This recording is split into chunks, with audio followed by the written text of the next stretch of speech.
This is not a sports show by any means, but the halftime performance at the Super Bowl always, and in particular the last couple of years and yesterday, provides such a robust opportunity to evaluate the culture war, not with the intention to exacerbate it, but in fact the opposite, to try to mend it. And so I am looking forward to talking about this, these two performances, these parallel worlds. We've had these. We don't have a parallel economy, but there are attempts to create parallel economies, and in some way that's healthy. Micro ecosystems around political values. Why not associate with yourselves? That's what America's all about: freedom, free choice, free association. Wonderful. So I will talk about the Super Bowl halftime performances, but can I tell you about my weekend first? Because it was a little crazy. We had to fly back home to New Jersey for a funeral for a family member. I won't go into details because it's it's not my business to share. But what I can say is it was expected, and it was for someone a life well lived at an old age, and so we hiked back to New Jersey, okay, and I'm in San Diego, and so it's 10 degrees in New Jersey, -6 with the wind chill where we were. And nonetheless, so we flew in Saturday morning, and we stayed with my parents, who are my mom and her partner, who are wonderful hosts, and my dad is alive and well. They're just separated, they're divorced. My dad's out here actually in San Diego, also doing phenomenally well. So my parents are doing great, I'm so happy to tell you. But my mom and her man are phenomenal hosts, as is my dad. But in this case, mom hosted, and she was really great. And so we got to spend Saturday afternoon together, evening, but we were all tired, of course. And then Sunday morning was the service, and we drove out 45 minutes, and we go to this. It was a Jewish cemetery, and just this beautiful. I mean, it was a beautiful cemetery, but inside the small building, it's just very. What's the word? Regal is not the word, right? But deep, very ceremonial. Um, Hallowed ground, it feels like. Yeah, and it just makes you feel, well, let me go on with the story and I'll kind of tie it together. So then we go out there and we have the service, and it is so cold. You wouldn't even believe it. Like, you can get by though by tucking in, but you're still like, you only have probably 30 minutes before you're dead. But that tiny little spot in your face that was exposed to the air, that's all you needed for it to, just be stabbing you. It was an icy, icy cold. It was crazy. It was, you know, borderline unbearable. But we did it, and it was a beautiful service. And the point I wanted to make about it was it's the Jewish tradition. I don't know if you're familiar with it, where everybody participates in the burial. So you take the shovel and you turn it upside down and you stick it in a shovel, and there's a mound of dirt next to the gravesite, the grave, and you do one with the shovel upside down, and then you flip it right side up, and then you do a couple shovel spoons each, and then you stick it into the pile, and then the next person comes up and takes it, and then does the same. And I knew that because I'd been to a few in my life, but I actually didn't know what the rabbi told us was that the reason behind that is to show that, hey, we're not in a rush to say goodbye to you. And so when you connect that with the building design, the point I'm trying to make here is it kind of hits you in those moments, right? When you feel proud to be part of a culture, a heritage that you have. And it's fortunate, we're all different, we all have, and hopefully we're all proud of our cultures. And I'm just talking about my relationship to mine as a Jew, and how I find it comforting. And I've said before that my Jewish identity is growing. I don't want to over do it and say that I'm becoming like a Torah studying, although who wouldn't want to study the Torah? Totally interested in that, but I'm not. I don't plan on running into me at temple. You know, But I feel comfortable and comforted in the presence of a rabbi at a service like that. It makes you feel connected. And, haven't I been talking about culture? As I've been talking about the culture war for years now, it's what got me started with the podcast, of course, studying critical race theory and finding out that I no longer felt like a Democrat. And it was really based on the culture war, not so much the economic thing. And so the economic questions are still an open question for me. Who do I want to follow? But my assessment now is, hey, well, you know what? The people I seem to respect and admire on the subject that I'm comfortable with, that I'm familiar with, which is the culture stuff, they seem to have a certain opinion economically. So why wouldn't I uh, follow their lead on the economics until I become more educated? And so that's where I am on that. But I've been interested in the culture war for a few years now. And of course, in the last couple podcasts, I've been talking about the importance of culture according to these psychology. I always want to say sociology. When I, no, but it's psychology lessons that I've been taking through the Peterson Academy. And I'm on like lecture 5 now, and it's just great. And culture continues to be a theme. And I don't want to repeat what I've said in previous episodes, but culture solving the problem of survival and reproduction very well for humans. And so I don't want to repeat myself, but culture being fundamentally important to what it means to be human and being able to use culture as a way to procreate and survive and pass on knowledge and all of that stuff, and how important it is for survival. Okay. And so then the point becomes, oh, so maybe the culture war, maybe I'm on the right track here, or at least not wrong to be interested in the subject of the culture war. Okay. Maybe I'm wrong, but at least I'm paying attention to an important area, is, I think, fair to say. And I don't know that I'm wrong. I might be, I think I'm comfortable where I stand right now as someone who says, look, Donald Trump isn't perfect. I, I, I don't agree with everything he does, but I like him, and I think I get him. And as a psychological response to the self-hating anti-American ideology that is CRT and this mindset on on the far left and increasingly on the mainstream left, I get it.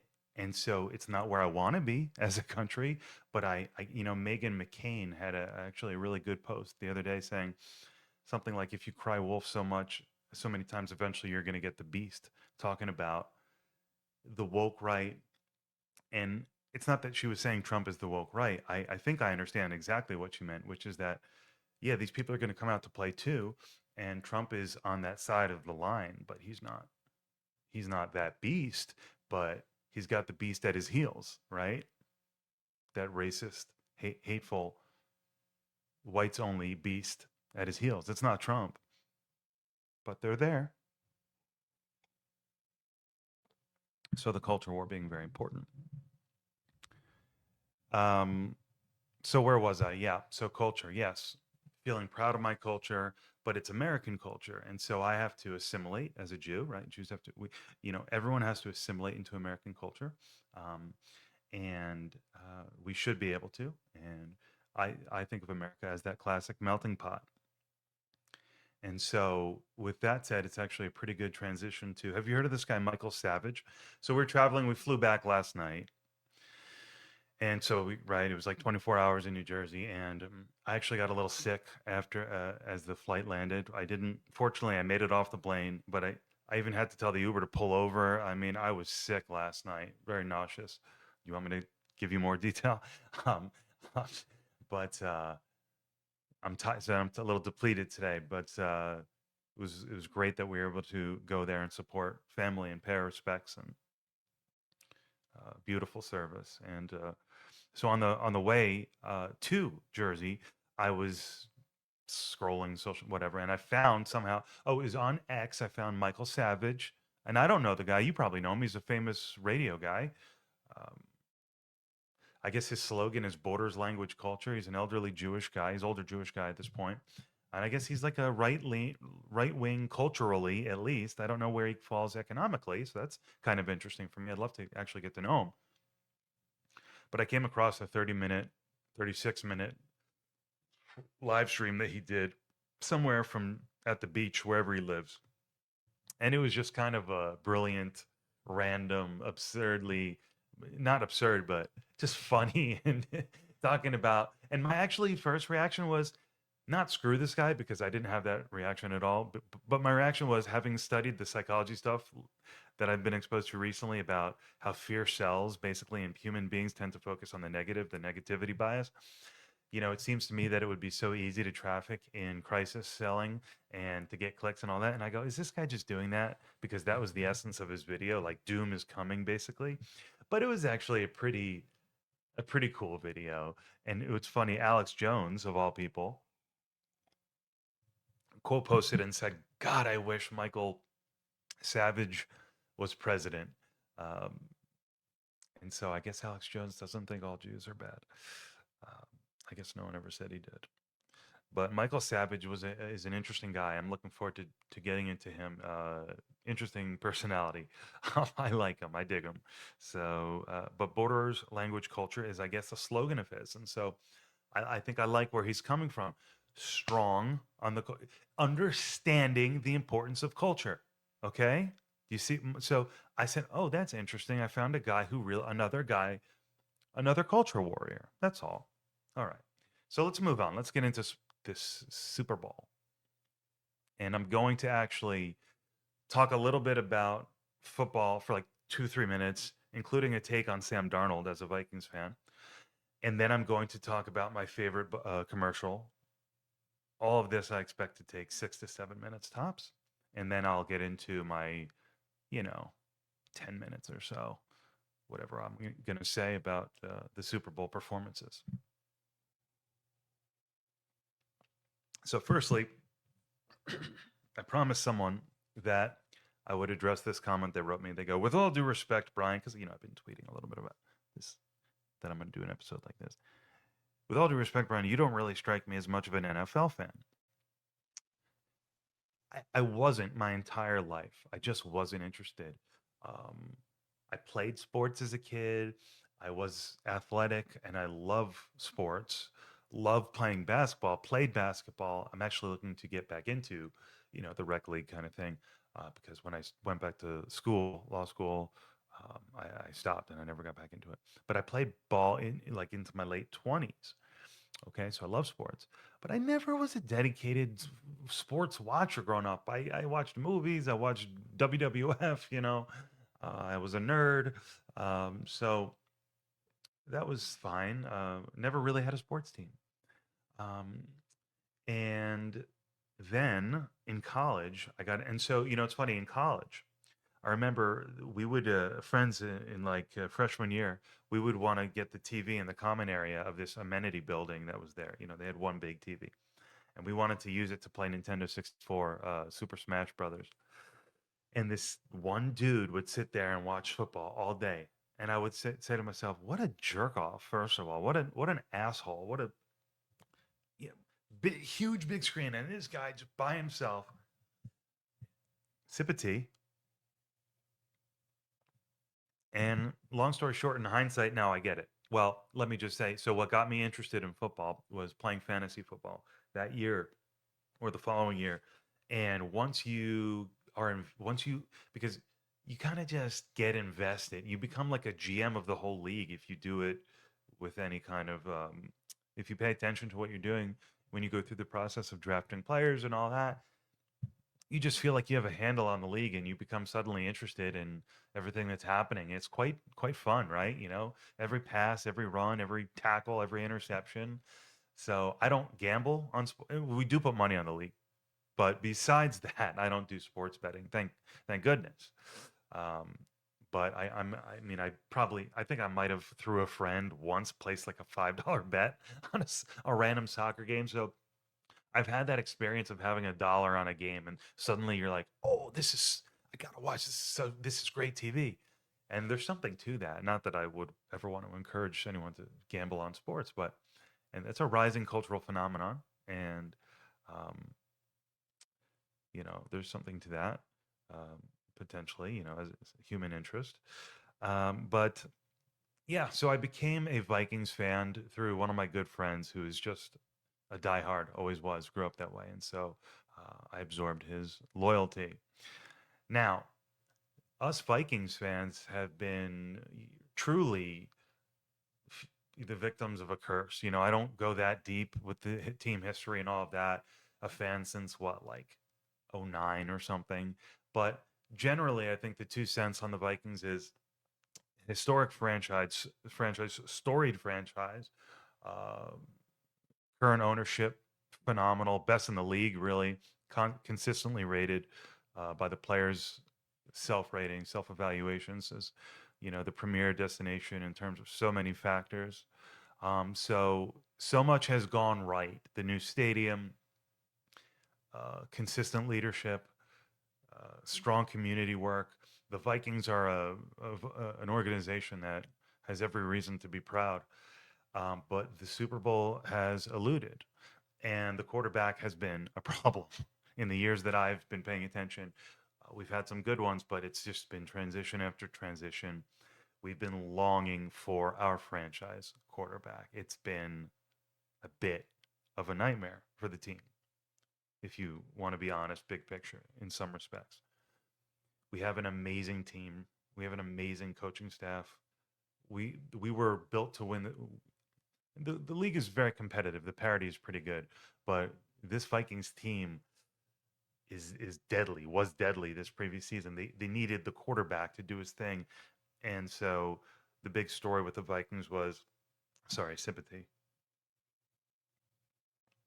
I said this wasn't a sports show, but here I go. Okay, I'll be briefer. There's an internal clock telling me, Brian, you're screwing this up. No one's interested. But the history with the Sam Darnold thing is, so last year, Sam Darnold was brought in the offseason to compete with JJ McCarthy, or rather replace him, because JJ was injured the previous year. So Sam Darnold plays in 2024 for the Vikings and goes 14-3, plays amazing. Loses to only two teams the whole season, twice to the Lions and twice to the Rams, or something like that. I guess they had three losses. Only lost to the Lions and Rams. Um, but there were big games, and he didn't play great in those big games. And so, despite the stats, despite the records, despite the gel, everything was working. Uh, um, but and I can't remember if they went to a playoff game under him. No, sorry, I don't even remember. But they didn't win the conference championship. They didn't win the Super Bowl, but it was an amazing season. And so the offseason came, and Sam's deal was up or whatever, and so the team was in a position where they could either retain Sam Darnold or retain. They had on the roster Daniel Jones, who went to Indiana and had an incredible season, I think, before getting hurt. Um, they could have. Aaron Rodgers was dying to come play for Kevin O'Connell and have the weapons on offense, and I mean the team is loaded and stacked coaching wise, like I said. So instead of doing that, the Vikings said, no, no, no, we're going to ride with JJ McCarthy, and who's coming off his injury, and we're going to find a backup to sign. And so they brought in Carson Wentz like a week or two before the season started, which on paper looked like a good signing. And so JJ plays inconsistently, flashes, and this guy might, JJ McCarthy easily could develop into a phenomenal quarterback. I don't doubt that he will, but it's just a question of timing and team strategy. And he comes off his injury where he basically barely played his entire first year. Now he's back in his second year, and he basically he plays like 6 games or something. I think he went 4-2 or something this season. He's got a total of 10 games over 2 seasons now.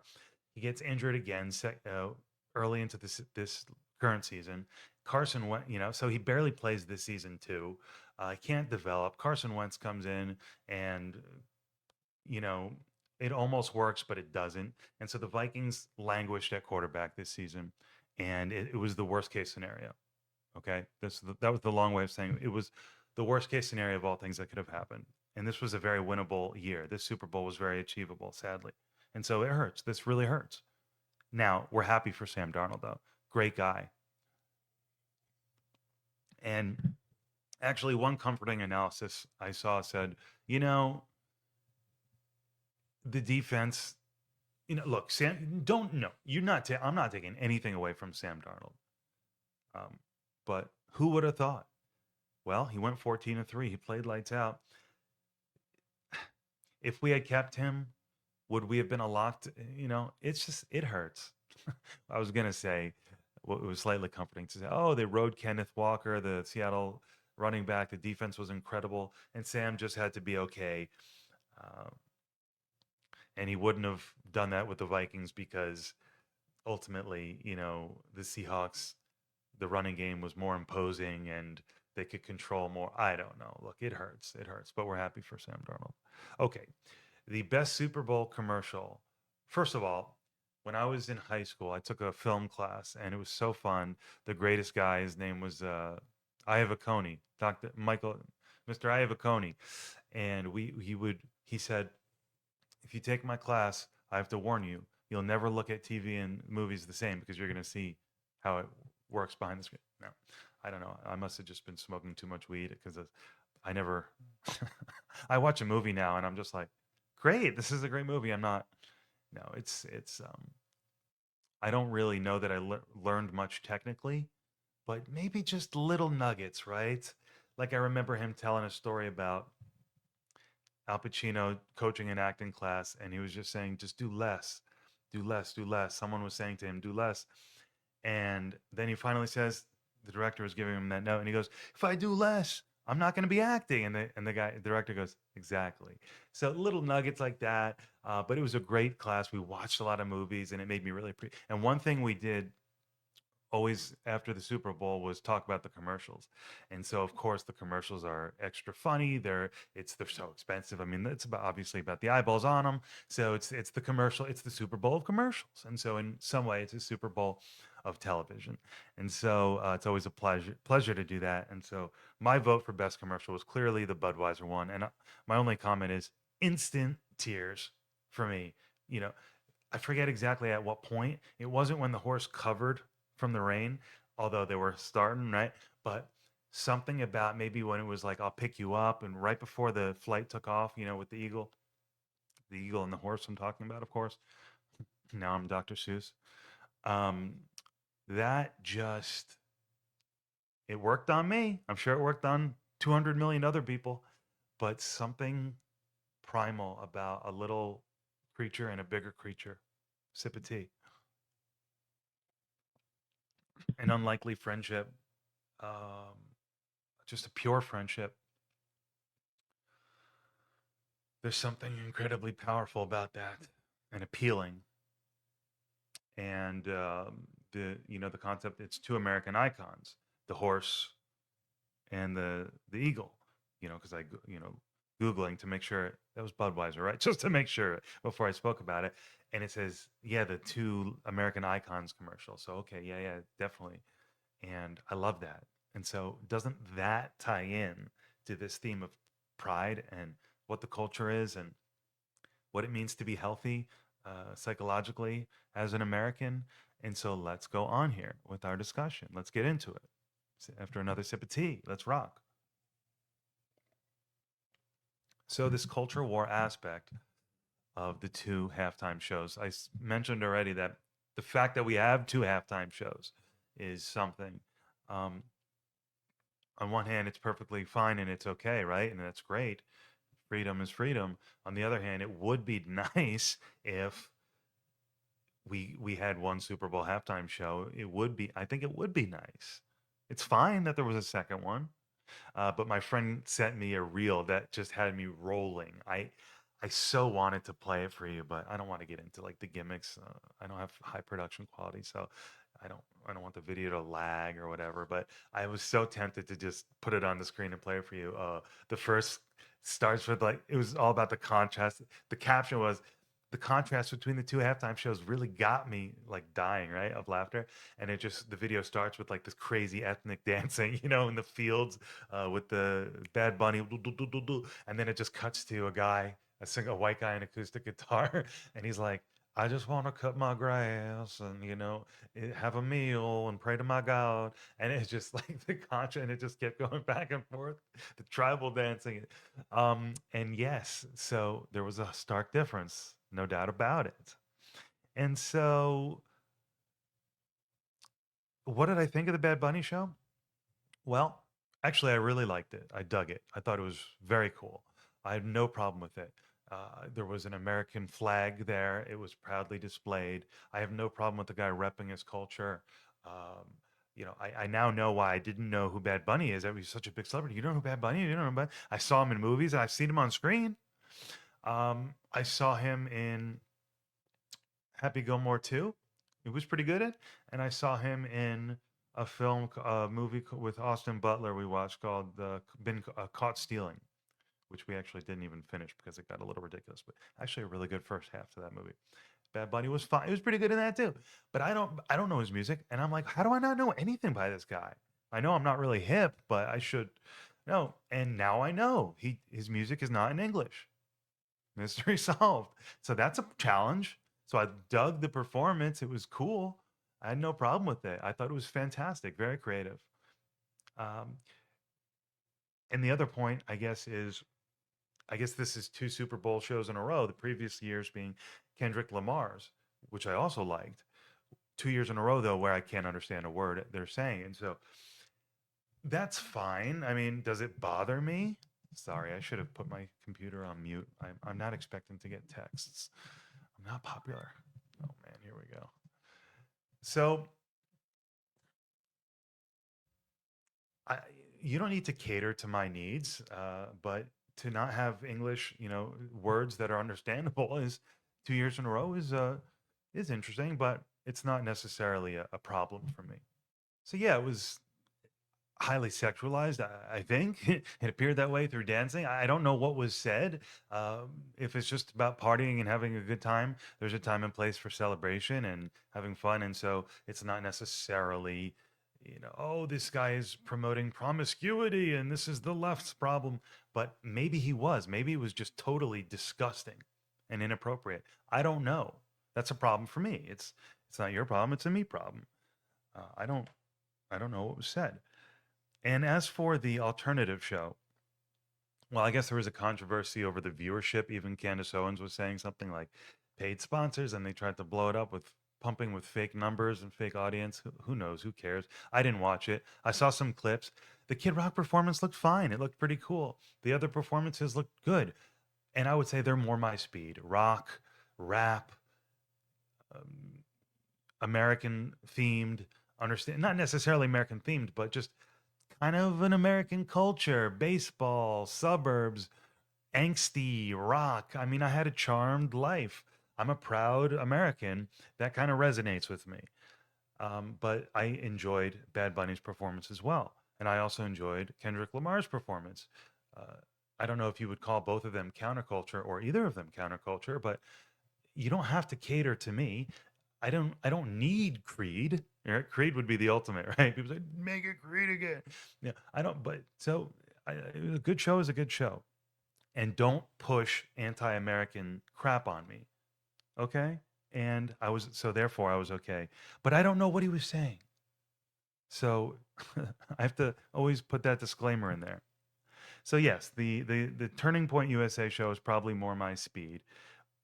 But I think I've said my piece about it. The melting pot can accommodate so much expression and so many performances, displays of pride, of cultural pride. It doesn't always need to be an American flag leading.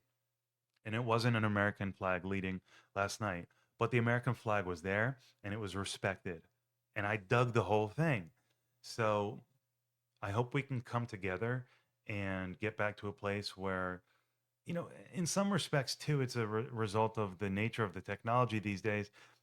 We just have so many different channels and platforms and ecosystems and echo chambers. So I don't want to be nostalgic and cling to the past kind of romantically and childishly and foolishly, but it would be nice to have a place where we could come together and put our eyeballs once a year, a couple times a year, and feel like we are connected as Americans.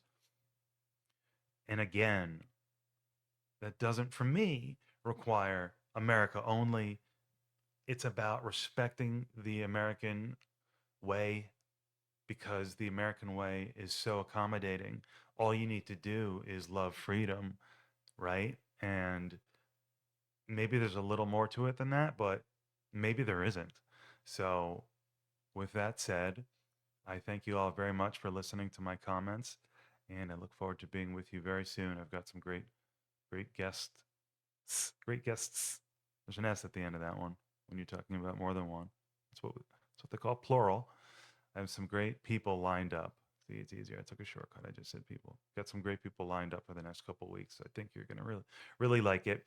And we're just going to continue on exploring my political identity. That's what I'm going to do.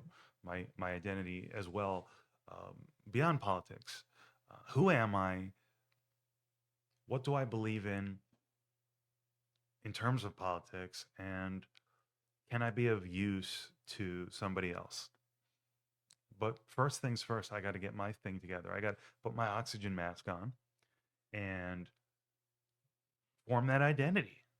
I wouldn't dare try to tell someone else what to do or think before I did that. And I don't even think that I'd be interested necessarily in telling people how to think once I, you know, truly discover myself. But it's all about finding out what I'm interested in and, you know, if I can be of service and have a little fun along the way. So thank you for being here, and I'll see you very soon. Later.